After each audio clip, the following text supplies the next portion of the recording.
Good morning student. आज का हमारा टॉपिक है विशेषण। हम जानेंगे विशेषण किसे कहते हैं और इसके कितने भेद होते हैं। सबसे पहले हम विशेषण की परिभाषा देखेंगे। संज्ञा और सर्वनाम शब्दों की विशेषता बताने वाले शब्दों को हम विशेषण कहते हैं। उदाहरण है, दिल्ली ऐतिहासिक नगर है। ये ऐतिहासिक इसकी विशेषता बता रहा है, इसलिए विशेषण है, और एक नगर विशेष्य है। अब विशेषण के कितने भेद होते हैं? विशेषण के मुख्यतः 4 भेद होते हैं: गुणवाचक विशेषण, संख्यावाचक विशेषण, परिमाणवाचक विशेषण और संकेतवाचक विशेषण। सबसे पहले हम देखेंगे गुणवाचक विशेषण। जो शब्द संज्ञा और सर्वनाम के गुण, दोष, रंग, आकार, अवस्था आदि का बोध कराता है, वह गुणवाचक विशेषण कहलाता है।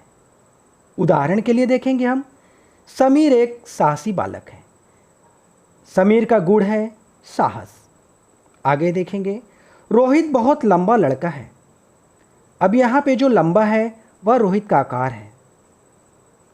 सुनील बूढ़ा व्यक्ति है। यह इसमें जो बूढ़ा है वह एक उम्र है, एक अवस्था है। आगे देखेंगे, सुनील की कार का रंग लाल है, अर्थात यह रंग को दर्शा रहा है। एक बार फिर से देखेंगे, गुणवाचक विशेषण जो सब संज्ञा और सर्वनाम के गुण, दोष, रंग, आकार, अवस्था आदि का बोध कराता है। आगे देखेंगे हम, दूसरा है संख्यावाचक विशेषण। जो विशेषण किसी संज्ञा या सर्वनाम की संख्या या क्रम का बोध कराते हैं, उन्हें हम कहते हैं संख्यावाचक विशेषण। यह 2 प्रकार के होते हैं: निश्चित संख्यावाचक और अनिश्चित संख्यावाचक।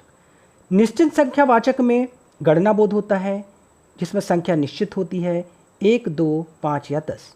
क्रमबोधक पहला, 10वां, 12वां, 20वां इत्यादि। अनिश्चित संख्यावाचक में जैसे कि कक्षा में कुछ लड़के बैठे हैं, कुछ एक अनिश्चित है, कितने लड़के बैठे हैं यह नहीं बताया गया। सभी लोगों को अंदर बुला लो, यहाँ भी सभी लोग हैं, लेकिन लोग कितने हैं यह नहीं बताया गया। कल की आंधी में कई पेड़ उखड़ गए, लेकिन कितने पेड़ उखड़े यह नहीं, तो यह हो जाएगा अनिश्चित। और आगे यहाँ पे निश्चित संख्यावाचक में कुछ भी हो सकता है, जैसे कक्षा में 10 लड़के बैठे हैं, तो यह निश्चित संख्यावाचक है क्योंकि वहाँ पे संख्या दिया हुआ है। आगे बढ़ते हैं, तीसरा है परिमाणवाचक विशेषण। जिन विशेषणों से संज्ञा या सर्वनाम शब्दों के माप तौल का पता चले, उन्हें हम परिमाणवाचक विशेषण कहते हैं। जैसे 5 मीटर कपड़ा थान में से काट दो। अब इसमें ये 5 मीटर निश्चित दिया हुआ है। 1 किलो चावल ले आना, 1 किलो निश्चित है कि चावल कितना लाना है। 3 किलो आलू ले आना, यह भी निश्चित है यहाँ पे, तो इसलिए यह होगा निश्चित परिमाणवाचक। 1 किलो चावल लेते आना, यहाँ पे निश्चित है कि चावल कितना लाना है, 1 किलो। आगे बढ़ते हैं, अनिश्चित परिमाणवाचक में हमें संख्या का बोध नहीं होता। यहाँ कई मीटर कपड़ा रखा है, यहाँ पे कपड़े रखे हैं, लेकिन कितना मीटर है वो हमें ज्ञात नहीं है। कुछ केले लेते आना, केले का संख्या नहीं दिया हुआ है। मेरे घर में काफ़ी दूध है, यहाँ पे हमें पता चल रहा है कि संख्या तो है, लेकिन वह निश्चित नहीं है। आगे देखेंगे हम संकेतवाचक विशेषण। जब कोई सर्वनाम किसी संज्ञा के साथ लगकर उसकी विशेषता बताने या उसकी ओर संकेत करने का काम करता है, उसे संकेतवाचक विशेषण कहते हैं। जैसे यह घर मेरा नहीं है, संकेत से बताया जा रहा है, दिखाया जा रहा है कि यह घर मेरा नहीं है। यहाँ पे यह जो है यह संकेतवाचक है।